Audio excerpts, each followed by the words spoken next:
فرعون نے معجزات پیش کرنے کے لیے کہا تو حضرت موسیٰ علیہ السلام نے اپنا عصا زمین پہ ڈالا، اپنا عصا، اپنی چھڑی، اپنا ڈنڈا زمین پہ ڈالا تو وہ ایک واضح اژدہا بن گیا۔ پھر حضرت سیدنا موسیٰ علیہ السلام نے اپنا ہاتھ گریبان سے نکالا تو وہ دیکھنے والوں کے لیے روشن ہو گیا، ہاتھ کے اندر نور پیدا ہو گیا۔ یدِ بیضا لیے بیٹھے ہیں اپنی آستینوں میں۔ فرعون کے سرداروں نے حق کو قبول کرنے کی بجائے اسے جادو قرار دے دیا اور کہا کہ یہ تمہیں اپنے ملک سے نکالنا چاہتا ہے۔ انہوں نے کہا اس معاملے کو ذرا ڈھیل دو اور جادوگروں کو جمع کرو۔ جادوگر آئے، انہوں نے فرعون سے کہا کہ ہم حضرت موسیٰ کے مقابلے میں جادو تو دکھائیں گے معاذ اللہ، لیکن اگر ہم غالب آ گئے تو پھر ہمارا انعام کیا ہوگا؟ سودا پہلے طے کر رہے ہیں، کیا انعام ملے گا؟ اس نے کہا کہ اگر تم غالب آ گئے تو میں تمہیں اپنا قریبی بنا لوں گا۔ بادشاہوں کا قریبی ہونا بھی تو بڑی بات ہے نا، لوگ بڑے پاپڑ بیلتے ہیں قریبی ہونے کے لیے، اور یہ جو قریبی ہوتے ہیں نا، بالخصوص جو بادشاہوں کے قریبی ہوتے ہیں، بادشاہوں کی تباہی کا سبب بھی یہی لوگ ہی بنتے ہیں۔ یہ ان کو روز خبر دیتے ہیں کہ سب اچھا ہے، سب اچھا ہے، اور دنیا کے زیادہ تر حکمران انہی لوگوں کی وجہ سے تباہ ہوتے ہیں کیونکہ ان کا خود عوام سے رابطہ نہیں رہتا۔ اگر وہ خود عوام کے ساتھ ڈائریکٹ رابطہ کریں تو شاید انہیں اچھی اور صاف ستھری چیزیں سمجھنے کو مل جائیں۔ خیر، جادوگروں نے جب کہا ہمیں کیا دو گے تو اس نے کہا تمہیں قریبی بنا لوں گا۔ جادوگروں نے موسیٰ علیہ السلام سے کہا کہ آپ پہل کریں گے یا ہم پہل کریں؟ تو موسیٰ علیہ السلام نے کہا تم پہل کرو۔ جب جادوگروں نے اپنی رسیاں زمین پہ ڈالیں تو لوگوں کی نگاہوں کو سحر زدہ کر دیا، جادو کر دیا اور انہیں ڈروا دیا۔ انہوں نے کہا یہ تو بڑا جادو لے آئے۔ تو اللہ تعالیٰ نے حضرت موسیٰ علیہ السلام کو حکم دیا کہ آپ بھی اپنا عصا زمین پہ ڈالیں۔ ان کی رسیاں سانپ بن گئی تھی نا، دراصل وہ سانپ بنی نہیں تھی، لوگوں کی آنکھوں پر جادو ہو گیا تھا، انہیں سانپ نظر آ رہا تھا۔ فرمایا آپ بھی اپنا عصا زمین پہ ڈالیں۔ وہ عصا سانپ بنا اور جادوگروں کی ساری چیزوں کو نگل ہی گیا۔ ان کی بہت ساری رسیاں سانپ بنی تھی، ان کا ایک ہی عصا سانپ بنا اور سب کو نگل گیا۔ اس طرح کے معجزے کی حقانیت اور جادوگروں کا بطلان ثابت ہوا اور فرعونی رسوا ہو گئے۔ جادوگر سجدے میں گر گئے اور اللہ پر ایمان لے آئے۔ فرعون نے انہیں دھمکی دی کہ تم میری اجازت کے بغیر ایمان لے آئے ہو، میں تمہارے ہاتھ اور پاؤں مخالف سمت سے کاٹ دوں گا، یعنی الٹا ہاتھ کاٹ دوں گا، سیدھا پیر کاٹ دوں گا، میری بغیر اجازت ایمان لے آئے ہو، اور تمہیں سولی پہ بھی چڑھوا دوں گا۔ انہوں نے کہا کہ ایمان لانے کی پاداش میں تم ہمیں سزا دینا چاہتے ہو؟ پھر انہوں نے اللہ تعالیٰ سے صبر اور استقامت کی دعا کی۔ اس کے بعد فرعون نے بنی اسرائیل کے بیٹوں کو قتل کرنے کی اور بیٹیوں کو زندہ چھوڑنے کا حکم دے دیا۔ موسیٰ علیہ السلام نے قوم کو صبر کی تلقین کی اور کہا کہ نیک انجام اہل تقویٰ کے لیے۔ یہاں ایک لطیف بات ہمارے صوفیاء نے بھی لکھی ہے۔ صوفیاء کہتے ہیں کہ فرعون نے کلمہ نہیں پڑھا اور جادوگر کلمہ پڑھ گئے۔ وہ کس طرح کلمہ پڑھ گئے؟ تو کہنے لگے دراصل انہوں نے آتے ہی حضرت موسیٰ کا ادب بڑا کیا تھا۔ جادوگر حضرت موسیٰ کے مقابلے میں آ کے بھی ان سے کہتے ہیں کہ رسیاں آپ پہلے ڈالیں گے کہ ہم ڈالیں؟ آپ عصا پہلے رکھیں گے کہ ہم رکھیں؟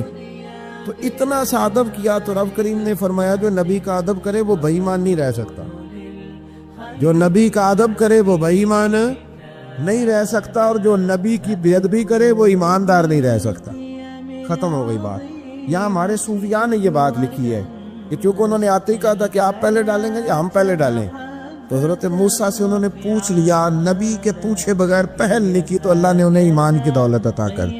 تعالیٰ نے فرعونیوں پر قحط سالی کا عذاب نازل کیا۔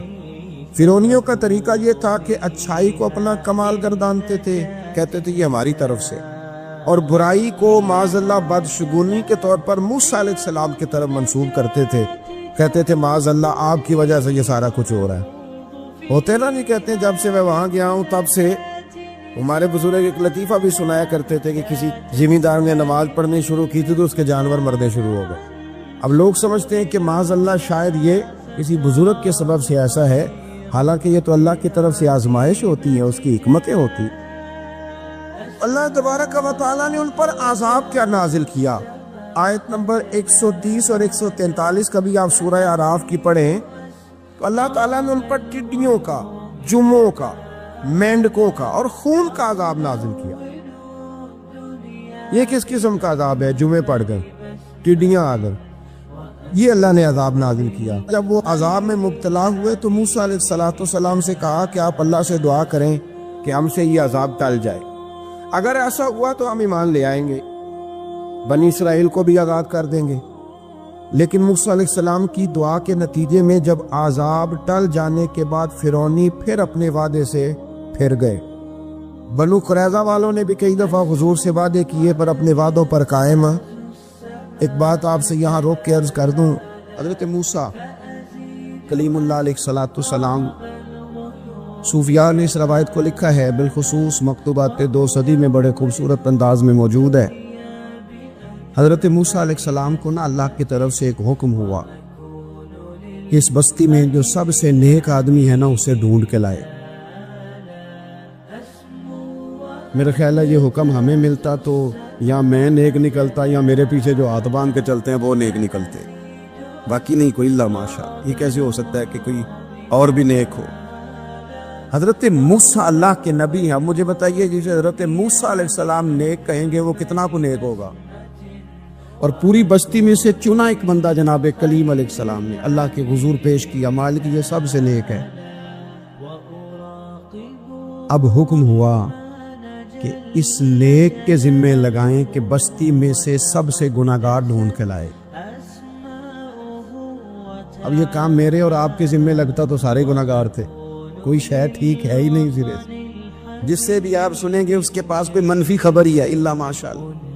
جو سب سے گناہگار ہے اسے ڈھونڈ کے لائیں۔ تو حضرت کلیم علیہ السلام نے حکم دیا، فرمایا بھائی تم نہ بستی میں سے سب سے گناہگار بندہ ڈھونڈ کے لاؤ۔ تو اس نے عرض کی حضور یہ کام بڑا مشکل ہے، میں نہیں کر سکتا، میرے والا نہیں۔ فرمایا نہیں آپ نہیں کرنا ہے۔ جب حکم سنا تو عرض کرنے لگے پھر مجھے 3 دن کی مہلت دے دے۔ کہا دے دی 3 دن کی مہلت۔ 3 دن ایک صالح آدمی ایک گناہگار کو ڈھونڈتے رہے، صالح آدمی، جانے کب مار دے کوئی مجھے ظالم کر کے، شہر کا شہر مسلمان بنا بیٹھا۔ یہاں تو بہت سارے لوگ ہوتے ہیں جو مرضی کسی کے لیے کہہ دیتے ہیں۔ تو فرمایا کہ آپ ڈھونڈیں، اب وہ نیک آدمی گناہگار ڈھونڈ، یہ بھی کبھی کبھی ہوتا ہے، کبھی کبھی نا ایسا بھی ہوتا ہے۔ وہ گناہگار بندہ ڈھونڈنے کا حکم آ گیا، وہ ڈھونڈ رہے ہیں، 3 دن بیت گئے، 3 راتیں بیت گئی۔ اب وہ وقت آ گیا گناہگار پیش کرنے کا۔ انہوں نے پیش کیا اپنے گلے میں رسی ڈالی، اپنے گلے میں رسی ڈالی اور حضرت کلیم کے ہاتھ میں تھما کے عرض کی حضور کچھ لوگوں کے گناہ میری نظر میں آئے تھے پر مجھے صرف ان کا شک تھا کہ یہ گناہ اس نے کیا ہوگا، صرف شک تھا، لوگوں کا شک تھا، پر میرے جو ہیں وہ تو مجھے پکی یاد ہے نا کہ میں نے کیے۔ لہٰذا اس بستی میں نا سب سے گناہگار میں ہی ہوں، بس عدل کریں تے پھر تھر تھر کمبن، یہ عدل کریں تے پھر تے تھر تھر کمبن، بڑیاں اونچیاں شانہ والے تے جے تو فضل کریں تے پھر بخشے جامن میرے جے منہ کالے، میں ہی سب سے گناہگار ہوں۔ حضرت کلیم علیہ السلام نے بھی اس کو دیکھا تو دست شفقت اس کی کمر پہ رکھا، بارگاہ خداوندی سے حکم آیا اے کلیمی سے فرما دے یہ جو تیرے دل میں عاجزی ہے اسی کی وجہ سے تو رب نے تجھے سب سے زیادہ درجہ عطا فرمایا۔ پھر اللہ تبارک و تعالی نے بنی اسرائیل کو سمندر پار کر کے ایسی قوم کے پاس پہنچا دیا جو بتوں کی پرستش کرتی تھی، وہ تو بچ گئے لیکن فرعونی سارے دریا کے اندر غرق ہو گئے۔ حضرت موسیٰ علیہ السلام سے کہنے لگے کہ ہمارے لیے بھی یہ خدا بنا دیجئے۔ حضرت موسیٰ علیہ السلام نے فرمایا بت پرستی کرنے والے جاہل ہے۔ یہ بت پرست قوم کے پاس جب گئے نا بنی اسرائیل والے، بت پوچھتے ہوئے دیکھا تو کہنے لگے ہمارے لیے بھی سامنے بنا کے رکھ دو۔ فرمایا یہ تو جاہل ہے، تم انہیں دیکھ کے اثر قبول کر رہے اور اپنی جاہلیت کے باعث یہ ہلاک ہونے والے بھی ہیں۔ پھر اللہ تعالیٰ نے بنی اسرائیل پر اپنی نعمتوں کا ذکر فرمایا اور موسیٰ علیہ السلام نے اپنی قوم میں ہارون علیہ السلام کو اپنا جانشین فرمایا اور کوہ طور پر تشریف لے گئے۔ اللہ نے فرمایا وہاں آ جائے، میں آپ کو تورات عطا کرتا ہوں۔ 40 دن کا یہ عرصہ تھا موسیٰ علیہ السلام نے وہاں پہ جا کے وہ سارا واقعہ بھی انہی آیات میں ہے کہ حضرت موسیٰ نے عرض کیا تھا کہ رب ارنی، یا اللہ میں تجھے دیکھنا چاہتا ہوں، تو فرمایا لن ترانی، تو نہیں دیکھ سکتا۔ وہ بھی یہاں اللہ نے ذکر فرمایا۔ پھر اللہ تعالیٰ نے اپنی ایک تجلی جب کوہ طور پہ ڈالی تو حضرت موسیٰ علیہ السلام داب نہ لا سکے اور بے ہوش ہو گئے اور پہاڑ بھی ریزہ ریزہ ہو گیا۔ اس کا ذکر بھی اللہ نے انہی آیات میں فرمایا۔ آیت نمبر 144 سے 155 تک حضرت موسیٰ علیہ السلام کو رسالت عطا کرنے، کلیم اللہ کا منصب عطا کرنے، تورات عطا کرنے کا ذکر ہے۔ آگے چل کے بتایا کہ جو متکبر لوگ ہیں نا وہ آیات الہیہ سے منہ پھیرتے، اور جو لوگ اللہ کی آیات اور قیامت کو جھٹلاتے ہیں ان کے اعمال باطل ہیں۔ پھر موسیٰ علیہ السلام کے کوہ طور پر قیام کے عرصے میں بنی اسرائیل کے زیورات سے پچھڑا بنا کر اسے معبود بنانے کا ذکر ہے۔ ان میں ایک جادوگر تھا سامری، سنا ہے سلالہ میں اس کی قبر ہے۔ حضرت موسیٰ کوہ طور پہ چلے گئے تو اس نے پیچھے سے نا سونے کا ایک بچھڑا بنا لیا، اس میں سونے کی تاریں اس کے منہ میں لگائیں، ہوا چلتی تھی تو بجتی تھی۔ اتنے کمزور عقیدے کی یہ قوم تھی کہ انہوں نے فٹافٹ ماننا شروع کر لیا، فٹافٹ ماننا، کہنے لگے یہ ٹھیک ہے۔ چنانچہ موسیٰ علیہ السلام جب واپس آئے تو قوم پر غصے اور افسوس کا اظہار فرمایا اور کہا میرے پیچھے تم نے ایسا برا کام کیا ہے۔ انہوں نے تورات کی تختیاں بھی زمین پہ ڈالیں اور اپنے بھائی ہارون علیہ السلام کا سر پکڑ کے اس سے جواب طلبی کی۔ انہوں نے کہا اے میرے ماں جائے، بڑے خوبصورت لفظ ہے قرآن پاک، اے میرے ماں جائے، اے میرے بھائی، قوم نے مجھے بے بس کر دیا اور قریب تھا کہ یہ مجھے قتل بھی کر دیتے۔ اب آپ مجھ پر سختی کر کے دشمنوں کو ہنسنے کا موقع نہ دیں، کبھی بھی دشمنوں کو اپنے اوپر ہنسنے کا موقع نہ دینا چاہیے۔ پھر آیت نمبر 151 میں موسیٰ علیہ السلام کی دعا اور کلمات استغفار کا ذکر ہے۔ آگے چل کے بتایا کہ غصہ ٹھنڈا ہونے پر موسیٰ علیہ السلام نے تورات کی تختیوں کو اٹھایا جن کی تحریر میں اللہ سے ڈرنے والوں کے لیے ہدایت اور رحمت کی بشارت تھی۔ آیت نمبر 156 سے لے کر 158 تک میں موسیٰ علیہ السلام کی دعا کا ذکر ہے جس میں انہوں نے اپنی قوم کے لیے اللہ تعالیٰ سے دنیا اور آخرت کی بھلائی مانگی۔ اللہ تعالیٰ نے فرمایا یہ کامل نعمت میں ان لوگوں کو عطا کروں گا جو ایمان کے ساتھ تقوی بھی اختیار کرے گا، یہ انہیں ملے گی نعمت، اور پھر وہ زکوٰۃ دیں گے اور اس عظیم رسول یعنی نبی کریم صلی اللہ تعالی علیہ وآلہ وسلم کی وہ پیروی کریں گے۔ اپنے ذہن میں تہیہ کرے کہ اب ہم نے بدل جانا ہے۔ شوگر ہو جائے تو بدلنا پڑتا ہے، اللہ معاف کرے چینی چھوڑنی پڑتی ہے، من پسند مٹھائیاں چھوڑنی پڑتی ہیں، بدلنا پڑتا ہے۔ بلڈ پریشر ہو جائے تو یارو بدلنا پڑتا ہے۔ اگر انسان کو خدا نہ خواستہ کوئی مرض لگ جائے تو بدلنا پڑتا ہے۔ اولاد پیدا ہو جائے تو بدلنا پڑتا ہے۔ گھر میں بیٹیاں پیدا ہو جائیں تو بوڑھے باپ کو بدلنا پڑتا ہے۔ بال سفید آ جائیں تو پھر بھی تو بدل جانا چاہیے نا۔ انسان کی عمر 40 سال ہو جائے تو پھر بھی تو بدل جانا چاہیے۔ شب برات پہ توبہ کرے تو پھر بھی تو بدل جانا چاہیے۔ اب بدل جائیں، اب ہم بدل جائیں۔ اب نہ درد ہوتی ہے، گاڑی میں بیٹھے تو کمر پہ درد ہوتی ہے، اب ہم بدل جائیں۔ اب لوگ بتاتے ہیں تیرے بال سفید ہونے لگ گئے، اب ہم بدل جائیں۔ اب لوگ ہمیں کہتے ہیں بچے جوان ہو گئے، اب ہم بدل رہے نا یارو۔ اب لوگ ہمیں کہتے ہیں کہ اوہو اب تو آپ اٹھتے وقت زمین پہ پہلے ہاتھ رکھتے ہیں پھر اٹھتے ہیں، اب بدل نہ جائیں۔ اب محسوس ہوتا ہے کہ نیند گہری نہیں آتی، محسوس ہوتا ہے کہیں کہیں جسم میں تکلیف ہے، اب بدل نہ جائیں۔ اب نہ کئی کلاس فیلو چلے گئے دنیا چھوڑ کے، بدل نہ جائیں۔ اپنے بہن بھائیوں میں سے کئیوں کا جنازہ پڑا، بدل نہ جائیں۔ ہم میں سے کئیوں نے ماں باپ دفن کر دیے، پھول ڈال دیے قبروں پہ، بدل جائیں۔ اب وقت تھوڑا رہ گیا، اب کچھ تبدیلی کی طرف آئیں، اب توبہ صحیح والی کر لیں، اب استغفار دل سے پڑھ لیں، اب تبدیل ہو جائیں، اب اپنے اندر باہر کچھ تبدیلیاں لائیں، اب اپنے ظاہر اور باطن کو سنواریں۔ اب اللہ رسول کی بارگاہ میں جانا ہے نا تو کہیں ایسا نہ ہو شرم آئے حضور کے سامنے کھڑے ہوتے، حیا آئے، نبی کریم کی بارگاہ میں کھڑے ہوتے، اب کچھ تبدیلی لائیں، آج ارادہ کریں کہ آج جو توبہ کریں گے وہ صحیح والی کریں گے، آج جو وہاں استغفار کریں گے اللہ کے حضور حاضر ہو کے تو وہ صحیح والا کریں گے، اب کچھ تبدیلی کا مزاج لائیں۔ اور پھر ایک اور بات بھی عرض کروں، ہمارے ذاتی تعلقات سارے دھوکہ ہیں، ہماری جیبوں میں مال سارا دھوکہ ہے، ہمارے بلند و باغ دعوے سارے دھوکہ ہیں، ہمارے بڑے بڑے رتبے سارے دھوکہ ہیں۔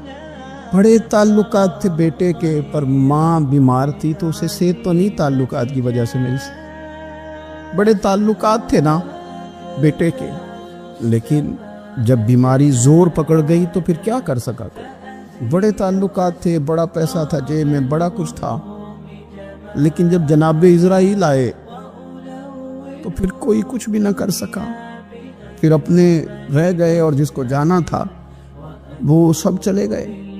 تو یہ جتنی چیزیں ہیں نا یہ کچھ نہیں ہے، یہ دھوکہ ہے۔ سچ صرف اللہ رسول کی ذات ہے، حقیقت صرف دین ہے، اصل صرف وہ بارگاہیں ہیں۔ دھوکے میں نہ زندہ رہو، چھوڑ دو یہ بات کرنی کہ بڑے تعلقات ہیں، چھوڑ دو یہ بات کرنی کہ بڑا پیسہ ہے، چھوڑ دو یہ بات کرنی کہ برادری قبیلے علاقے میں بڑا، اور کچھ بھی نہیں ہے۔ کل من علیہ فان، ہوئے نامور بے نشاں کیسے کیسے، دیکھو زمین کھا گئی اور جوان کیسے کیسے۔ میں مولانا نورانی کی قبر پہ کھڑا تھا تو میں کہہ رہا تھا مقدور ہو تو خاک سے پوچھوں کہ اے لعین تو نے وہ گنج ہائے گرا مایا کیا کیے؟ اتنے بڑے لوگ تو لے گئی، اتنے بڑے لوگ، اتنے بڑے لوگ قبروں میں کدھر گئے؟ سلطان محمود غزنوی کہاں ہیں؟ شہاب الدین غوری کہاں ہیں؟ وہ لوگ جو میدانوں میں آ کے صرف ان کا نام لیا جاتا تھا تو دنیا کانپ جاتی تھی، وہ کہاں گئے؟ اٹھ گئے سب لوگ، چلے گئے، ختم ہو گیا معاملہ۔ وقت اب ہماری طرف بڑھ رہا ہے، اب تیزی ہے، اب پیغام اجل آیا، کئی ہمارے ارد گرد سے اٹھا کے لے گیا، اب ہمیں بھی تو واپس لوٹنا ہے نا، تو کچھ تیاری کر لیں، کچھ ارادہ کر لیں۔ اور بارگاہ رب رسول کی اس طرح کی ہے کہ بس جانے کی دیر ہے، بس صرف جانے کی دیر ہے، صرف جانے کی۔ اور اللہ رسول کی بارگاہ دوستو وہ والی ہے کہ جہاں نا زیادہ منت بھی نہیں کرنی پڑتی۔ وہ جو 4-5 لوگ تھے نا مکہ مکرمہ میں، انہوں نے بہت ہی اسلام کی مخالفت کی حد کر دی تھی، ان کے لیے حکم ہوا تھا جہاں ملے قتل کر دو۔ اکرمہ تھے، ابن خطل تھے، کچھ اور لوگ تھے، تو پتہ ہے ان کو کسی نے مشورہ کیا دیا تھا؟ کسی کافر نے مشورہ دیا، پر پتہ صلاح کیا دی تھی؟ اس نے کہا تھا تم نے بڑی زیادتیاں کی ہیں، بڑے بے ادب ہو، کسی صحابی کے قابو نہ آنا، مار دیے جاؤ گے، اپنی خطاؤں کے سبب سے تم مار دیے جاؤ گے، لیکن اگر کسی طریقے چھپتے چھپاتے رسول پاک کی بارگاہ میں پہنچ جاؤ نا، اگر وہاں کسی طریقے چلے جاؤ۔ ہم نے پوچھا معافی کیسے مانگیں گے، منہ کیسے دکھائیں گے، ہم نے اتنے ظلم کی، اتنی زیادتیاں کی، کیسے معافی مانگیں گے؟ تو کہنے والے نے کہا کہنے کچھ نہیں، تم بس کہہ دینا ہم آ گئے، اس سے زیادہ تو بات ہی کوئی نہیں، اتنا ہی تو صرف کہنا ہے آ گئے، اور نہ آتے تو جاتے بھی کہتے، بس تم اتنا کہہ دینا ان العبد اذا اعترف ثم تاب تاب اللہ علیہ۔ نبی کریم علیہ السلام نے فرمایا بندہ جب آ کے کہتا ہے نا یا اللہ میں بھول گیا تھا، غلطی ہو گئی، ان العبد اذا اعترف، مان جو گیا ہوں، غلطی ہو گئی، جب کہتا ہے نا میں بھول گیا، ثم تاب، پھر وہ توبہ کرتا، تاب اللہ علیہ، اللہ دیر کرتا ہی نہیں، فوراً توبہ کو قبول فرما لیتا۔ ہمارے ہاں نا کچھ لوگ تو طبعاً سخت ہیں، اللہ معاف فرمائے، اور کچھ رد عمل کے طور پر سخت ہو گئے، کچھ باتیں دلوں میں بیٹھ گئی ہیں جنہوں نے طبیعتوں کو سخت کر دیا۔ کبھی کہیں آپ بہو سے کہ چلو بوڑھی ساس سے اگر کبھی کوئی بات سخت نکل گئی ہے تو معاف کر دے، وہ تیار نہیں ہوتی، وہ کہتی ہے تمہیں پتہ نہیں میرے ساتھ کیا کچھ ہوا۔ کبھی ساس سے کہا جائے نا چلو بھول گئی تھی بچی تو آپ درگزر کر دیں، تو کہتے تمہیں پتہ نہیں میرے اندر سختی کتنی آ گئی ہے، دکھ کتنے بیٹھ گئے۔ ہم طبیعتوں میں سختی کر بیٹھے، ہمارے دل دھڑکتے ضرور ہیں لیکن صرف اپنے بچوں کے لیے، ہمارے سینوں میں درد اٹھتا ضرور ہے لیکن صرف اپنوں کے لیے۔ ہم نے نا 2 4 5 6 باتیں جمع کر کے ان پر پورا ذہن بنا کے سخت ہو گئے ہیں، طبیعتیں سخت ہیں، دل سخت ہیں۔ میرے نبی پاک صلی اللہ تعالی علیہ وسلم نے فرمایا، یہ حدیث مسلم شریف میں موجود ہے، فرمایا جنت میں وہ لوگ داخل کیے جائیں گے جن کے دل چڑیوں کی طرح نرم ہیں، نرم دل کے لوگ، معاف کر دینے والے، جلدی مان جانے والے۔ ایک صاحب تھے، اپنے بھائی سے ناراض ہو گئے اور انہوں نے رشتے سے انکار کر دیا، پہلے ان کے بیٹے کی وہیں پہ نسبت تھی، انکار کر دیا۔ کئی لوگوں نے ان سے کہا، میں نے بھی کہا، تو وہ کہنے لگے پیر صاحب عزت بڑی کرتا ہوں آپ کی، لیکن میں مرد ہوں، ایک دفعہ نہ کر دوں تو پھر ہاں نہیں کیا کرتا۔ تو میں نے اس صاحب سے کہا، میں نے کہا یوں نہ کر، اگر صبح قیامت تیرے بارے میں کوئی سخت فیصلہ آ جائے اور رب کو منانا ہو کسی مقام پر تو کیا کہے گا؟ بہانے بنا بنا کے ہم سخت ہو گئے، دل اتنے سخت پتھر کر لیے، میں فلاں ہوتا ہوں جی، میں نہیں دوبارہ کسی کی سنتا۔ اور خدا کے بندو، میرے نبی پاک علیہ السلام نے فرمایا، مومن تو اس طرح ہوتا ہے جس طرح اونٹ کے ناک میں نکیل ہوتی ہے، بٹھا دو تو بیٹھ گیا، اٹھ جاؤ تو اٹھ گیا۔ اور حضور نے فرمایا وہ لوگ جو بہت بد اخلاق ہیں، جھگڑالو ہیں، فسادی ہیں، سخت دل ہیں، وہ لوگ جنت میں نہیں جائیں گے۔ جو جھگڑے کرتے پھرتے ہیں، جھگڑالو لوگ ہیں۔ عزیز دوستو، اپنی زندگی کے اندر طبیعت میں نرمی، اگر طبیعت نرم ہو گئی نا جی، مزاج میں نرمی آ گئی، تو پھر آپ محسوس کریں گے کہ آپ معاف کرتے بھی جلدی ہیں اور معافی دیتے بھی جلدی ہیں۔ پھر آپ کے تعلقات بچیں گے، آپ کی نسبتیں بچیں گی، آپ کے بہت سارے رشتوں میں قربت آئے گی، ٹوٹیں گے نہیں۔ ایک تو دل نرم کرے، کسی شخص کے بارے میں دل میں کوئی بات ہے تو اسے معاف کریں اور معافی دے۔ کچھ لوگ بالکل ٹھیک ٹھاک ہوتے ہیں، کوئی ناراضگی نہیں ہوتی، لیکن آپ نے بچی کی شادی کا کارڈ دیا نہیں تو اور ناراض ہو جاتے، اور پھر آپ سمجھا رہے ہیں، قائل کر رہے ہیں، وہ تیار ہی نہیں ہے قائل ہونے کو۔ سنو، اور اس حدیث کو یاد رکھنا، نبی پاک صلی اللہ تعالی علیہ وسلم نے فرمایا، جس کے پاس اس کا بھائی عذر لایا، بھائی معافی مانگنے آیا، اگر اس نے معاف نہ کیا، اللہ کے حبیب فرماتے میرے حوض کوثر پہ نہ آئے۔ تو سخت ہو کے بیٹھ گیا، تو کہتا ہے میرے سے پہلے سنیں، میں آپ کو بتاؤں اس نے میرے ساتھ کیا کیا۔ اور ٹھہر جا، اگر حساب کتاب کے بعد معافی والا اصول رکھ لیا جائے کہ پہلے حساب کتاب ہوگا، غلطیوں کا مداوع ہوگا، پھر معافی ہوگی، تو یہی حساب اگر رب کریم بندوں کے ساتھ کرے تو پھر میں اور آپ کدھر جائیں گے؟ تو اس سادی بات پہ آ جاؤ نا، تو دو جملوں میں حضور نے سمجھائی ہے، فرمایا تم رب کے بندوں کو معاف کر دو، اللہ تمہیں معاف کر دے گا۔ تو آج کی شب سے پہلے، آج کے دن سے پہلے، رمضان مبارک کے تشریف لانے سے پہلے اپنی طبیعت کے اندر ایسا ذوق لائیں، ایسی طبیعت لائیں کہ ہم نے معافی دینی بھی ہے اور معافی لینی بھی ہے۔ بعض اوقات ہم رسم ادا کرتے ہیں شب برات سے پہلے، یہ سوشل میڈیا پہ چل گیا، فلانے کو فلان کہہ دیا، اگر کوئی کبھی ہوئی نا تو معاف، ایسے تو نہیں نا معافیاں ہوتی۔ ہمیں پتہ ہوتا ہے ہم سے کون ناراض ہے، ہمیں خبر ہوتی ہے ہم نے کس کو تکلیف دی، ہمیں پتہ ہوتا ہے کس نے ہمارے لہجوں سے پریشانی پائی ہے، کون ہے جو ہماری وجہ سے اذیت کا شکار ہے، تو اس سے جا کے معافی مانگے، تو یہ چیزیں معافی کا سبب بن جائیں گی۔ حضرت مصعب ابن عمیر بڑے مالدار تھے اور بڑے مہنگے جوڑے پہنتے تھے، پھر اللہ نے کرم کیا اور حضور کی غلامی میں آ گئے۔ میں حضرت مصعب ابن عمیر کو پڑھ کے نا تو ایک جملہ میں نے نیچے لکھا ہے، میں نے کہا اس کا مطلب ہے کہ سوٹوں میں، کوٹھیوں میں، گاڑیوں میں سکون نہیں، سکون تب بھی ہے جب ضمیر مطمئن ہو جائے۔ مالدار آدمی تھے پر یہاں پھٹے پرانے کپڑوں میں آ گئے، اس لیے کہ وہاں سب کچھ تھا، دل مطمئن نہیں تھا۔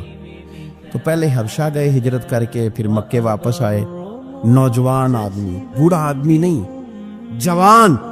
نبی پاک صلی اللہ علیہ وسلم نے ڈیوٹی لگائی، فرمایا مدینے مجھ سے پہلے جاؤ، جا کے تبلیغ کرو۔ یہ وہاں گئے، کسی کے گھر میں، حضرت اسد بن زرارہ رضی اللہ تعالیٰ عنہ کے گھر میں ڈیرا لگایا۔ وہاں بنی ظفر کا ایک گھر تھا، ایک حضرت اسد بن زرارہ کا، وہاں تبلیغ کرتے، دین بتاتے۔ جوان آدمی اور امیر آدمی، منت کرنے کی کیا ضرورت ہے؟ کسی کی منت کرنے کی کیا ضرورت ہے؟ پر دروازے رسول پہ آئے نا، حیدر شاہ اس گلی کدے نہ رول دی، پر ہن تے رول گئی نا، آئے نا تو آ کے حضور کی بارگاہ سے پیغام لے کے یہاں پہنچ گئے۔ حضرت اسد بن زرارہ کے گھر میں ان کا قیام تھا رضی اللہ تعالیٰ، وہ مسلمان ہو چکے تھے، اور ان کی خالہ کے بیٹے تھے حضرت صاحب بن معاذ، جو قبیلہ بنو اشہل کے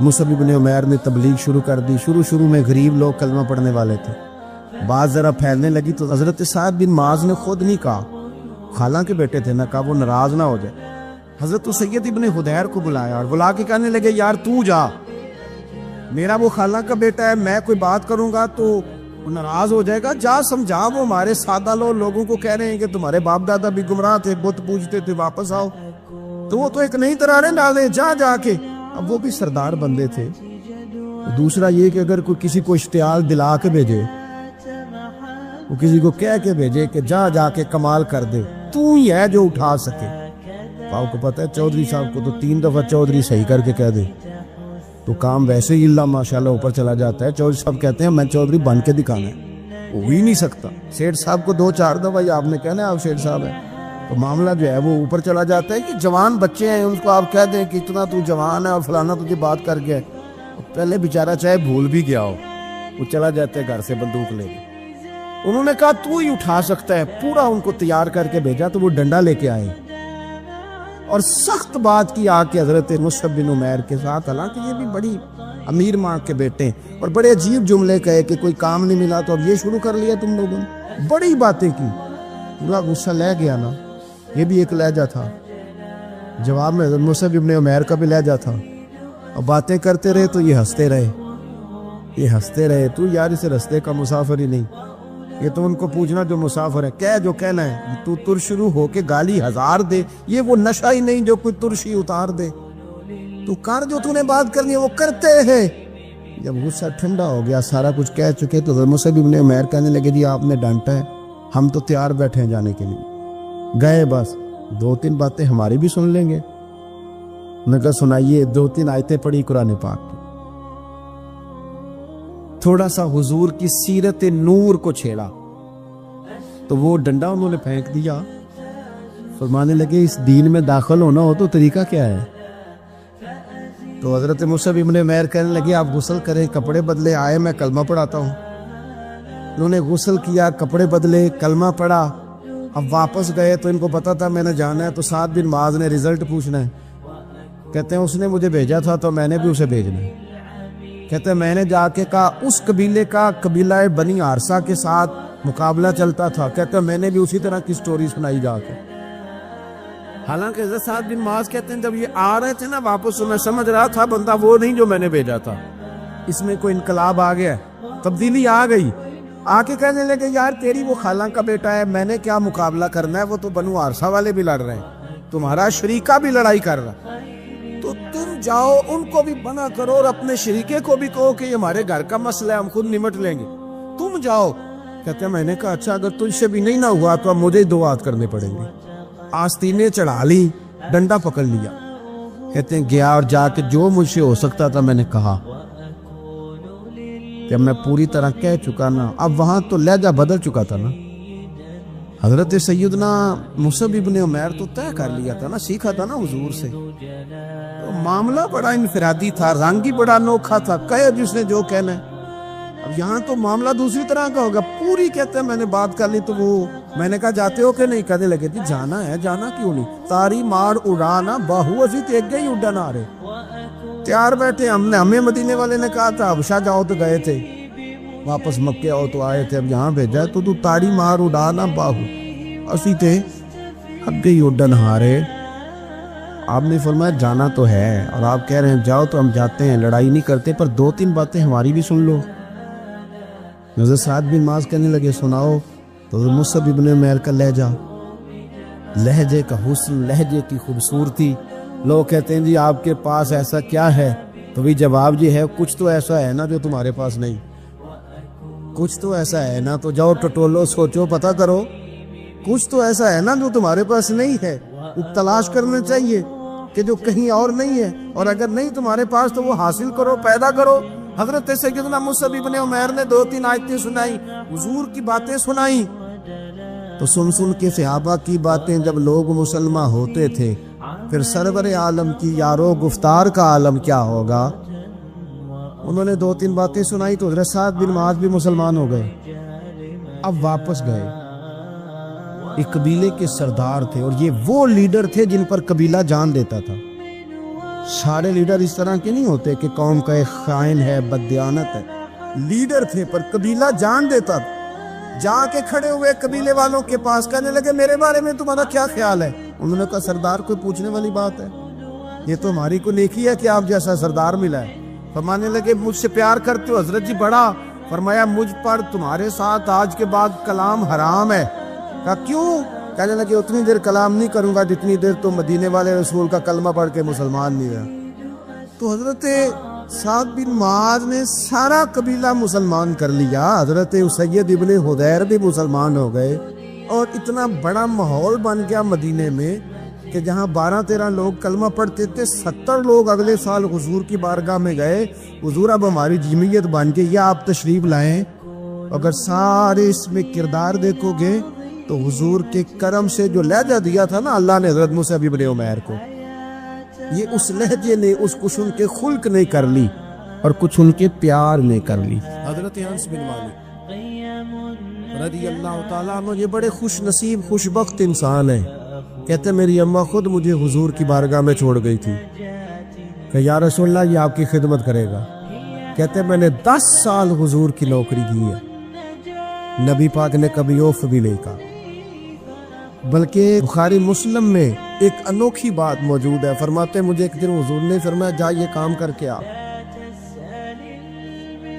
کہتے میرے دل میں یہی تھا کہ فوراً جاؤں گا، اسی طرح لفظ موجود ہے، میرے دل میں تھا جاؤں گا کر کے آؤں گا۔ حضور نے فرمایا کر کے آ، دل میں پکا ارادہ تھا جاؤں گا، لیکن اپنی زبان سے میں نے کہا حضور میں نے کوئی نہیں جانا۔ یہ کیوں بات کی؟ یہ ذرا لاڈ کے ساتھ کی، یہ ذرا ناز کے ساتھ کی، یہ ذرا نا محبت کے ساتھ کی، یہ ذرا حضور جو پیار کرتے تھے نا اس پیار کو سامنے، حضور میں نے نہیں جانا۔ تو کہتے حضور تھپکی دے کے یہ غلام سے بات ہو رہی، حضور فرمانے لگے چل نہ تجھے کہا نہ جا کر کے آ۔ کہتے میں چلا گیا، اسی ارادے سے گیا تھا جاؤں گا، لیکن رستے میں جب میں گیا تو بچے کھیل رہے تھے، میں نے بھی کھیلنا شروع کر دی۔ کھیل رہا ہوں دیر ہو گئی، حضور نے بھیجا تھا کسی کام۔ اب جب زیادہ دیر ہوئی تو کریم گھر سے نکلے، اور جب حضور نے مجھے دور سے دیکھا اور مجھے کریم کے آنے کا پتہ چلا تو اب میں ڈرا، اب میرا انداز بڑا جدا گانا ہو گیا کیونکہ حضور نے بھیجا تھا۔ یہ تو خادم کی بات ہے نا، ایسا اچھی گل دسیا جی اپنا منڈا بھی کدے نہ جائے تھے، اور تینوں میں کلیا سی تو گیا کیوں نہیں؟ ناراض نہیں ہونا آپ نے، لیکن چلو بچہ ہے، کسی وقت دیر سویر بھی ہو ہی جاتی ہے، کیوں اتنی سختی کرتے ہیں؟ حضرت انس بن مالک کہتے ہیں جب حضور کو آتے دیکھا تو میں پوری طرح ڈر گیا، لیکن قریب محبوب جب میرے قریب آئے اور مجھے ڈرا ہوا دیکھا نا تو پھر رحمت للعالمین محبوب کی رحمت کا بادل چھایا، اور جب حضور مجھے دیکھ کے ہنسے نا بس وہ ہنس گئے اور میرا کام بن گیا۔ بس کریم تھوڑی دیر ہوئی، ایک آیا کالیاں زلفاں والا، ایویں 2 کڑیاں میرے من وچ رکیا تے کر گیا نور اجالا، بات بن گئی، بات طبیعت ٹھنڈی ہو گئی۔ تو حضور فرمانے لگے میں نے کہا تھا جاؤ، گئے نہیں۔ اب جب حضور مسکرا گئے تو بات ہی ختم ہو گئی۔ یا رسول اللہ صلی اللہ علیہ وسلم جانے لگا ہوں، تو حضور نے پھر شروع سے بات شروع کر دی، حضور جانے لگا ہوں، فرمایا جا دوڑ کے آ، پھر جو کہا تھا وہ کر کے آ۔ لیکن وہ بیچ میں جو دیر ہوئی تھی، وہ جو لیٹ ہوئی تھی، اور جو میں کہہ کے آیا تھا میں نے نہیں جانا، حضور نے اس بات پر مجھ سے کوئی سختی نہیں کی۔ اللہ تعالیٰ نے قرآن حکیم میں فرمایا ہے کہ الا ان اولیاء اللہ لا خوف علیہم ولا هم یحزنون، فرمایا خبردار ہو جاؤ، بے شک جو اللہ کے دوست ہیں انہیں نہ کوئی خوف ہے اور نہ وہ کبھی غمگین ہوں گے۔ ولی کی زیادہ تعریف کرنے کی بجائے اگرچہ بہت ساری تعریفات کی جا سکتی ہیں، اگر صرف اتنی بات پر ہی غور کیا جائے کہ اولیاء اللہ، وہ اللہ کے دوست، نہ دولت کے دوست، نہ شہرت کے دوست، نہ اقتدار کے دوست، نہ ان چیزوں کے دھنی۔ اولیاء اللہ، اللہ تعالیٰ کے ولی وہ ہوتا ہے جو رب کا دوست ہو، ہر صورت میں رب کی دوستی کو نبھائے، اللہ کی رضا چاہتا ہو، اللہ تبارک و تعالیٰ کی رضا پہ چلتا ہو، اللہ کی مخلوق سے اللہ کی رضا کے لیے محبت کرتا ہو، اللہ تبارک و تعالیٰ کے دین کو پھیلانے کا شوق اور جذبہ رکھتا ہو، قرآن مجید کو رب کریم کی محبت میں ابلاغ کرنے کا، ترویج کرنے کا، پڑھنے پڑھانے کا شوق رکھتا ہو، دوست ہوتا ہے وہ اللہ کا۔ جس طرح ہماری کسی سے مخلصانہ دوستی ہو تو ہر حال میں ہم اسے راضی رکھنا چاہتے ہیں نا، بلا مثال و بلا تشبیہ جو رب کا دوست ہوتا ہے ہر حال میں رب رسول کو راضی رکھنا چاہتا ہے، اس کی جو ترجیح ہوتی ہے وہ اللہ رسول ہوتے، مقصود اللہ رسول ہوتے، کسی اور چیز سے غرض نہیں، کوئی اور لاہ عمل نہیں، کوئی دستور نہیں، کہیں نہیں جانا۔ یبتغون فضلا من اللہ ورضوانا، وہ ڈھونڈتے ہیں اللہ کا فضل اور اس کی رضا، تلاش کرتے ہیں، یہ شان ہے اللہ والوں۔ اولیاء اللہ، کون اولیاء اللہ؟ ہمارے ہاں لوگوں نے کچھ نے تو سادگی کی وجہ سے اور کچھ نے اللہ ماشاءاللہ بڑی عیاری کے ساتھ اپنا آپ ثابت کرنے کے لیے اور لوگوں کو صرف اپنے پیچھے لگانے کے لیے اللہ ماشاءاللہ کچھ ایسی کہانیوں کا سہارا لیا، کچھ ایسی چیزیں اوڑھ کے آ گئے۔ انہوں نے کہا شریعت کیا ہوتی ہے، معاذ اللہ مولوی کو کیا پتا، میرے پاس معرفت کی باتیں ہیں۔ انہوں نے لوگوں کو طرح طرح سے پریشان کیا۔ اللہ تعالیٰ نے خود بتایا ولی کون ہوتا ہے، کسی ادھر ادھر سے تشریح لینے کی ضرورت نہیں۔ ہمارے ہاں لوگ سمجھتے ہیں جو ذرا انوکھی سی بات کرے نا، جو ذرا تھوڑا ہٹ کے بولے نا، جو گہری بات کرے نا، خدا کے بندو، دنیا میں سب سے زیادہ معرفت والی باتیں نبی کریم علیہ السلام نے کی ہیں، اور اتنی سادہ کی ہیں کہ ہر بندے کی سمجھ میں فوراً ہی آ جایا کرتی تھی۔ اور روٹین کے معاملات محبوب نے سکھائے، حقوق العباد ادا کرو، زندگی کو اچھے طریقے سے گزارو، زندگی کو زندگی بناؤ، یہی دین ہے۔ لیکن لوگوں نے نا کچھ کہانیوں کا سہارا لے کر، کچھ طرح طرح کی باتیں بنا کر لوگوں کو پریشان کیا۔ خود اللہ تعالیٰ نے قرآن مجید میں بتایا ولی کون ہوتا ہے۔ ایک تو فرمایا الذین آمنوا، یہ وہ لوگ ہیں جو ایمان لائے، وکانوا یتقون، اور دوسرا انہوں نے تقوی اختیار کیا۔ دو صفات قرآن نے ولی کی بیان کی، ایک تو اس کا ایمان کامل ہوتا ہے، وہ کچی پکی باتیں نہیں کرتا، ڈبل مائنڈڈ نہیں ہوتا، کر لوں نہ کروں، چلوں کہ نہ چلوں، ٹھیک رہوں گا کہ نہیں رہوں گا، آپ ایسے کیا کہتے ہیں، یہ کر لوں، یہ کچی پکی باتیں۔ رب کے بندے کی شان یہ ہے کہ اس کا ہر وقت اپنے رب پر بھروسہ مضبوط ہوتا ہے، مضبوط۔ ہمیں پتہ کیا کیا گیا ہے، میں کمزور کر دیا گیا ہے، ہم ڈبل مائنڈڈ لوگ ہیں۔ ہمارے ہاں ڈھیر سارے لوگ ایسے ہیں جو مرید ہو کر بھی مرید نہیں، جو شاگرد ہو کر بھی شاگرد نہیں، جو کسی فیلڈ میں ہو کر بھی اس فیلڈ میں موجود، جو کسی ایک شعبے کو اختیار کر کے بھی اس شعبے پر پورے نہیں، کچی پکی باتیں کر لوں نہ کروں۔ اور یہ نوجوان نسل میں زیادہ مسئلہ ہے۔ ایمان کہتے ہی اس چیز کو ہیں جو پوری طرح راسخ ہو جائے، جو دل تک اتر جائے۔ اور ایمان کے ثمرات ہیں، جب آپ کا ایمان کامل ہوتا ہے تو پھر توکل بھی مضبوط ہوتا ہے، پھر ایمان کامل ہے تو پھر صبر بھی نصیب ہوتا ہے، ایمان کامل ہے تو شکر بھی نصیب ہوتا ہے، ایمان کامل ہے تو پھر قناعت کی دولت بھی ملتی ہے، پھر تھوڑے پر گزارا کرنے کی اللہ ہمت بھی عطا کرتا ہے، پھر خودداری بھی نصیب ہوتی ہے، پھر عزت نفس بھی نصیب ہوتی ہے، پھر وہ بندوں کو نہیں دکھاتا، وہ جو کرتا ہے رب کی رضا کے لیے کرتا ہے۔ پکی بات، ایمان کی پکی بات، مضبوط۔ حضور علیہ الصلوۃ والسلام نے حضرت عارثہ سے پوچھا تھا آج صبح کیسے کی؟ عرض کی حضور اس حال میں کی ہے کہ میں پکا مومن ہوں۔ تو محبوب نے فرمایا تمہارے ایمان کی دلیل؟ عرض کی حضور جنتیوں کو جنت میں جاتا دیکھ رہا ہوں اور دوزخیوں کے فیصلے ہو رہے ہیں، یعنی یہاں سے لے کر جنت میں جانے تک ہر چیز پر میرا ایمان پکا ہے، مضبوط افکار ہوں، پکی باتیں ہوں، عزم کر لے۔ وہ ضروری نہیں بندہ جیت ہی جائے، ضروری نہیں۔ بدر میں اللہ تعالیٰ نے مسلمانوں کو کامیابی دی تھی، احد میں ذرا تھوڑی مسلمانوں کو وقتی طور پر پیچھے ہٹنا پڑا تھا۔ اللہ کو ضروری ہے کہ ہر موقع پر انسان جیت ہی جائے، لیکن اس کا عزم پکا ہونا چاہیے، اس کا نظریہ پکا ہونا چاہیے۔ الذین آمنوا، پکی بات کرتے ہیں، پکی بات کرتے ہیں صاحب ایمان۔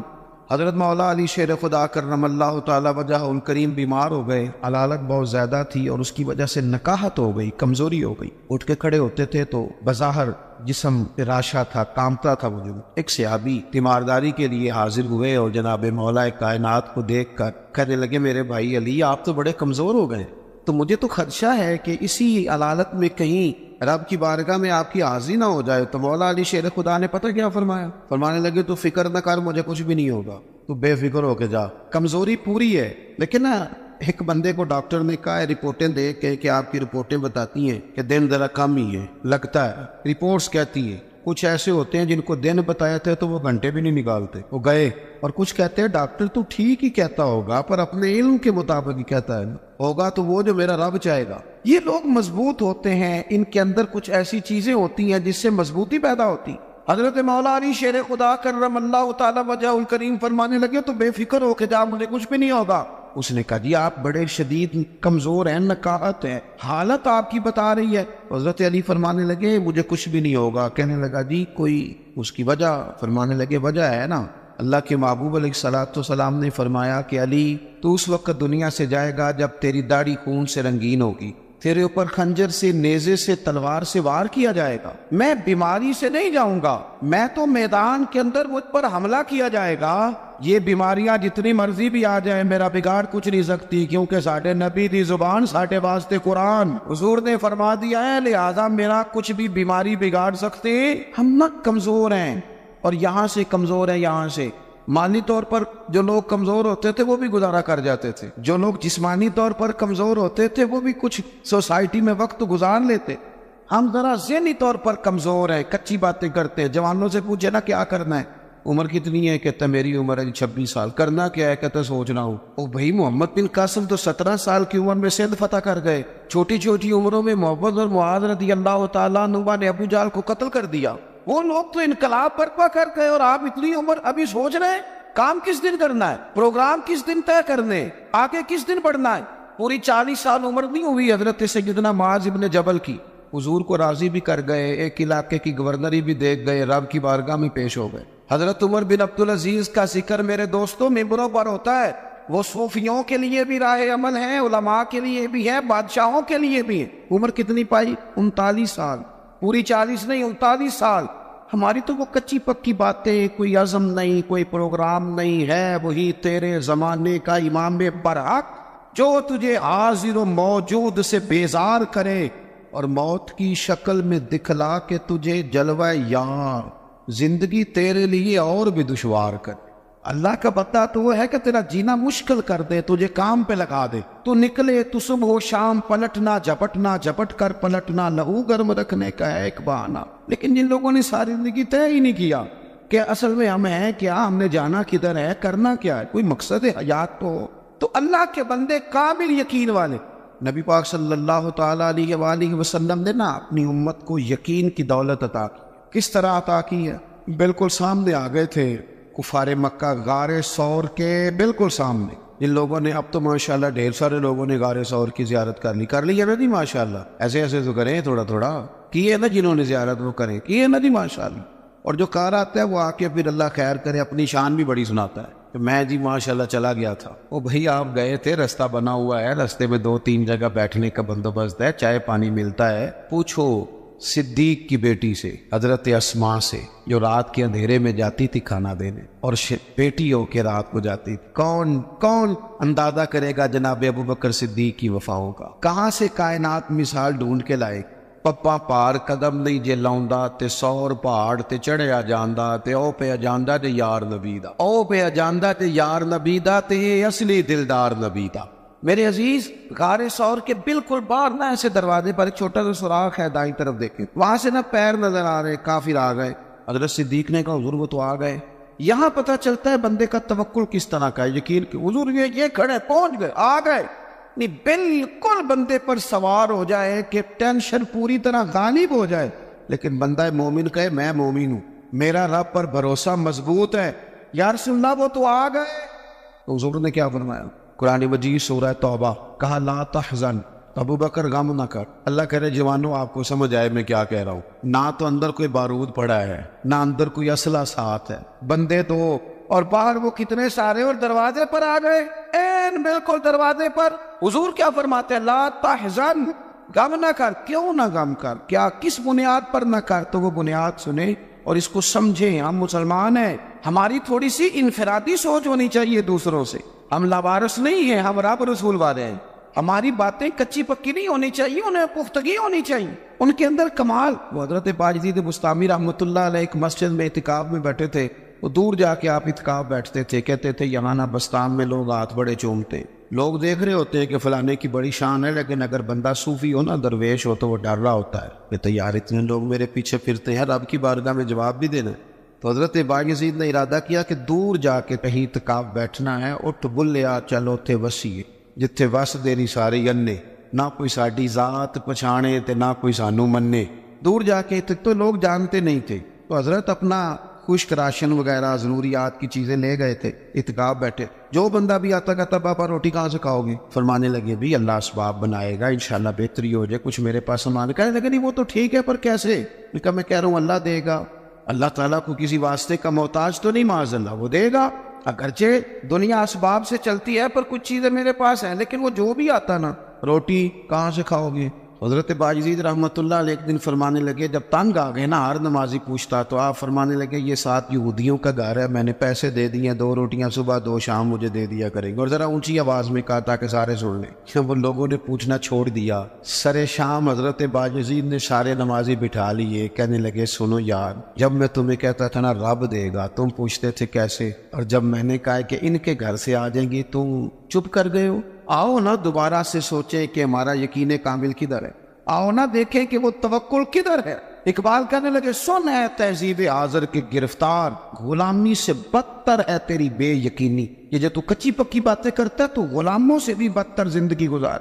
پکی بات ہو، مضبوط اعصاب ہو، مضبوط بات، اس میں جھول نہ ہو، اس میں کمی نہ ہو، اس کے اندر کوئی ایسا انداز فکر نہ ہو، انسان مضبوط افکار کے ساتھ آگے چلے تو پھر وہ یقین کامل کی دولت کی طرف بڑھتا ہے، پھر اسے مضبوطی نصیب ہوتی ہے۔ لیکن ہمارے یہاں یہ ہوتا ہے کہ بہت کمزور لوگوں کی باتیں ہیں، بڑی کچی باتیں ہیں۔ نبی کریم صلی اللہ تعالی علیہ وسلم فرما رہے ہیں غار ثور میں، آپ کی توجہ ہے میری بات پر، سامنے کھڑے ہیں قریش مکہ، حضور کیا کہتے ہیں؟ لا تحزن، غم نہ کر۔ حضور کوئی سبب بھی تو ظاہری ہونا چاہیے نا کسی چیز کا، لیکن کریم نے کہا لا تحزن، ابو بکر غم نہ کر۔ کیوں نہ کر؟ ان اللہ معنا، اس لیے نہ کر کہ بے شک اللہ ہمارے ساتھ ہے۔ جن کے ساتھ رب ہو وہ دنیا داری کے معاملات میں کبھی غمگین، جن کے ساتھ رب ہو۔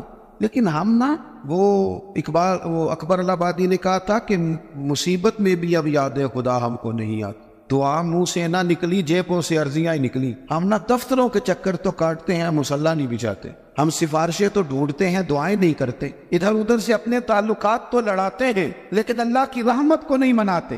ایک تو ولی کی شان یہ ہے کہ کامل ایمان، اور دوسری بات وَكَانُوا يَتَّقُونَ، ولی متقی ہوتا ہے، تقوی والا، پرہیزگار۔ نمازی کو پرہیزگار نہیں کہتے، نماز پڑھنے والا نمازی ہے، حج کرنے والا حاجی ہے، قرآن شریف پڑھنے والا قاری ہے، یاد کر لینے والا حافظ ہے، گناہ سے بچنے والے کو پرہیزگار کہتے ہیں۔ متقی کہتے ہیں جو گناہ سے پرہیز کرے۔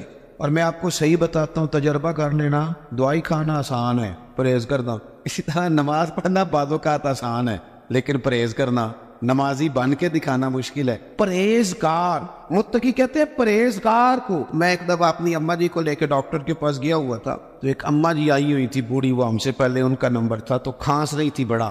تو ڈاکٹر کہنے لگا اماں جی جی تسی چول چھڑ دیندے ہو تو پھر میں دوائی بھی تہاڈی کٹا دینا، جی تسی چول نہیں چھڑ دے تو پھر میں دوائی لکھ دینا۔ تو اماں جی چھوڑی دیر چپ رہی تے بعد کہنے لگیا پتر تو دوائی لے کے دے۔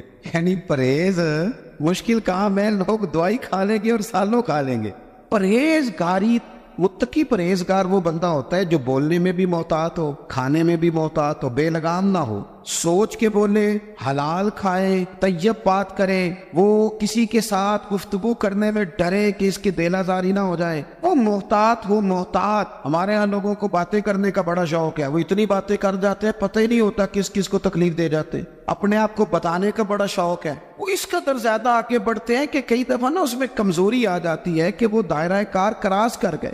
متقی شخص وہ ہوتا ہے جو ذرا محتاط ہو، احتیاط والا ہو، پرہیزگار ہو۔ حضرت سیدنا عمر فاروق رضی اللہ تعالیٰ عنہ نے نا حضرت ابی بن کعب رضی اللہ تعالیٰ عنہ سے ایک دفعہ پوچھا، اگرچہ حضرت عمر بھی بڑے عالم تھے لیکن جناب ابی بن کعب رضی اللہ تعالیٰ عنہ قرآن مجید بڑا سونا پڑھتے تھے، اس لیے ان کی ذمہ داری تھی کہ وہ تراویح کی امامت کریں گے۔ آپ نے پوچھا کہ اے ابی بن کعب، آپ بڑے حدیث کے جاننے والے ہیں اور قرآن مجید پر بڑی آپ مطالعہ کی نظر رکھتے ہیں، ایک بس مسئلہ تو بتائیں۔ یہ مسائل پوچھنے کا نا ہمیں بھی ذوق بنانا چاہیے، جب شوق ہو جاتا ہے، ذوق ہو جاتا ہے، پھر دل بھی لگ جاتا ہے۔ حضرت ابی بن کعب رضی اللہ تعالیٰ عنہ سے حضرت عمر نے سوال پوچھا، کہا جناب بتائیے، یہ بار بار کئی بار اللہ تعالیٰ نے قرآن مجید میں تقوی کی بات کی ہے، بار بار کہا ہے پرہیزگاری اختیار کرو تاکہ تم پرہیزگار بن جاؤ، اللہ پرہیزگاروں کے ساتھ ہے، اللہ پرہیزگاروں سے محبت کرتا ہے۔ تو یہ پرہیزگار کون ہے، یہ تقوی کیا ہے؟ تو بڑی سادی سی مثال دی حضرت ابی بن کعب نے۔ آپ کو سمجھ آ رہی ہے میری باتوں؟ حضرت ابی بن کعب رضی اللہ تعالیٰ عنہ سے پوچھا کہ بتائیے متقی کون؟ یہ آپ نے تعریف یاد رکھنی ہے تقوی کی، اگرچہ بہت ساری تعریفات موجود ہیں، لیکن حضرت ابی بن کعب کہنے لگے، اے عمر، اگر آپ تنگ رستے سے گزر رہے ہو، دونوں طرف جھاڑیاں ہوں، کانٹے دار جھاڑیاں، رستہ تنگ ہو، اور آپ نے کھلا لباس پہنا ہو تو آپ کیسے گزریں گے؟ حضرت عمر کہنے لگے، بڑی صاف سی بات ہے، ذرا کپڑے سمیٹ لوں گا اور تھوڑا سا نہ ادھر ادھر دیکھ کے محتاط ہو کے گزروں گا کہ میرے کپڑے جھاڑیوں سے الجھ نہ جائیں۔ حضرت ابی بن کعب کہنے لگے، بس یہی سادی سی بات ہے، دنیا میں بھی دونوں جانب گناہوں کی جھاڑیاں ہیں، جو ذرا اپنے آپ کو سمیٹ کے گزر جائے اسے متقی اور پرہیزگار کہا جاتا ہے۔ ذرا سمٹ کے گزرے، غیر محتاط نہیں، بات کرے تو احتیاط سے، اور سب سے بڑا مسئلہ رزق کے معاملے میں محتاط ہو۔ جو لوگ رزق حرام کھاتے ہیں نا، روحانی زندگی ختم ہو جاتی ہے۔ رزق حرام سب سے بڑا نقصان یہ کرتا ہے کہ بندے کی عبادت کی لذت چلی جاتی، سجدے میں ذوق نہیں آتا۔ متقی لوگ نا احتیاط سے زندگی گزارتے ہیں، وہ خیال کرتے ہیں، وہ سوچتے ہیں کہ یہ چیز آئی ہے تو کہاں سے آئی، ان کی زندگی کے اندر یہ احتیاط پائی جاتی ہے۔ ہمارا یہ مسئلہ ہوتا ہے کہ ہم نا مفت کا احساس کمزوری کا شکار ہوتے ہیں بلا وجہ۔ ہمارے بزرگ تھے، وہ فرمایا کرتے تھے کہ بھئی اگر تمہیں کوئی بندہ مولوی صاحب کہے تو پریشان نہیں ہونا، اس کو باعث فخر سمجھنا ہے۔ بعض لوگ پریشان ہو گئے، میں نے تو میرا مولوی نہ سمجھی، وہ کہتے تھے اسے کہا کرو نہیں تو مینوں سمجھی میں مولوی ہوں۔ اس میں کمزوری والی کون سی بات؟ اسے اپنی عزت کا، احترام کا پتہ ہونا چاہیے، اسے پتہ ہونا چاہیے اللہ نے اسے کیا اعزاز عطا کیا۔ تو بندہ مومن اللہ تبارک و تعالیٰ نے اسے بڑے اعزازات سے نوازا ہوتا ہے۔ یہ تو کلمہ پڑھ لیتے ہیں نا، جب کلمہ، پھر اس کی شان یہ بن جاتی ہے کہ کنتم خیر امت، کلمہ پڑھتے ہی اللہ تعالیٰ اسے ساری امتوں پر اعزاز عطا فرما دے۔ ہم نہ اس بات کو سمجھنے کو تیار نہیں ہوتے۔ میں نے دیکھا ہے صرف غریب آدمی ہی امیر سے مرعوب نہیں ہوتا، وزیروں کو مرعوب ہوتے دیکھا ہے۔ یہ کہاں سے آ گیا جی؟ یہ برطانیہ سے آ گیا ہے۔ یہ کہاں سے آ گیا؟ یہ امریکہ سے آ گیا ہے۔ وہ ہمارے یہاں نا لوگ مسئلہ بھی پوچھتے ہیں، کوئی بیچارہ غریب عیسائی ہو نا کبھی تو لوگ مسئلہ پوچھتے ہیں کہ سانیہ نال کھانا جائز ہے، تو میں کہنا جی امریکہ دا صدر سائی آ جائے پاکستان تو پھر نہیں تو کبھی مسئلہ پوچھا کبھی کسی نے؟ وہاں تو سارے بیٹھے ہوتے ہیں، حضرت مسکرا رہے ہیں، آپ غور کریں بات پہ، وہاں جو مولوی مفتی مشیر ہوتے ہیں وہ بھی ساتھ بیٹھے ہوتے ہیں۔ کبھی کسی نے پوچھا ہے کہ جائز ہے؟ کس مطلب ہے؟ فتوے میں بھی فرق ہے کہ غریب ہو تو فتویٰ اور ہے اور امیر ہو تو معاملہ ذرا اور ہے۔ آپ میری بات کو سمجھیں کہ مرعوب ہو جانا، کسی کے روب کا شکار ہو، اس سے ذرا اوپر اٹھے۔ زندگی وہ لوگ مزہ لے کے جیتے ہیں جو اللہ تبارک و تعالیٰ کی تقدیر پر پوری طرح راضی ہوتے، اللہ کی رضا پر پوری طرح۔ جن لوگوں کا حضرت خواجہ اجمیر رحمۃ اللہ علیہ کے جو مکتوبات شریف ہے نا آپ کے، خواجہ قطب الدین صاحب علیہ رحمہ کے نام، ان میں ایک مکتوب میں خواجہ صاحب میں رات ہی دیکھ رہا تھا، آپ فرمانے لگے بیٹا اللہ کے بندے کی شان پتہ کیا ہے؟ اپنے مرید کی تربیت کرتے ہیں، اس مرید کے جنہوں نے پھر آگے لاکھوں ہزاروں لوگوں کی تربیت کی۔ کہنے لگے رب کے بندے کی شان یہ ہے کہ اللہ کا بندہ ہر اس بات پہ راضی ہوتا ہے جس پہ اس کا رب راضی ہوتا ہے۔ حضرت ابراہیم ابن ادم نے ایک دفعہ کہا تھا نا، دنیا میں جو کچھ ہو رہا ہے میری مرضی سے ہو رہا ہے، تو ہر بندے کا عازمہ ٹھیک نہیں ہوتا۔ بعض لوگ پریشان ہو گئے، کہنے لگے بابا سارا کچھ تیری مرضی سے ہو رہا ہے، یہ بہت بڑی بات کر دی، سارا کچھ یہ کیسے؟ تو آپ فرمانے لگے دراصل میری مرضی وہی ہے جو میرے رب کی مرضی، میں نے اپنی مرضی چھوڑ دی ہے۔ وہ بات پہلے تھی جب سے اپنی مرضی رب کی مرضی میں فنا کی ہے نا، اب جو ہو رہا ہے میری مرضی سے ہو رہا ہے، جو کہ میرے رب کی مرضی سے ہو رہا ہے۔ جب بندہ پہچان لیتا ہے نا کہ یار میرے اندر تو صلاحیت ہے، میں کچھ کر سکتا ہوں، پھر وہ کسی جگہ اپنا وقت نہیں ضائع کرتا، پھر وہ کسی ایسی جگہ کھڑا نظر نہیں آتا جو جگہ اس کے اسٹیٹس کے مطابق نہ ہو، پھر وہ صبح سے لے کے شام تک سارا ٹائم بننے سنورنے میں نہیں گزارتا، پھر سادے کپڑوں سے بھی، سادہ طرز زندگی سے بھی، عام لباس سے بھی، جو یسر آ جائے اس سے وہ بڑے بڑے کام کر جاتا ہے۔ آپ جہاں رہتے ہیں جہاں ابھی بھی گلی سے گاڑی کو گزرنے میں 25 منٹ لگ جاتے ہیں، لیکن جہاں سے فتاوی نوریہ کو گلی گلی پہنچنے میں کوئی منٹ بھی نہیں لگا، وہ پہنچ گیا ہے سب جگہوں پہ۔ اس لیے کہ جب آپ کا مزاج ہوتا ہے نا کہ مجھے کام کرنا ہے،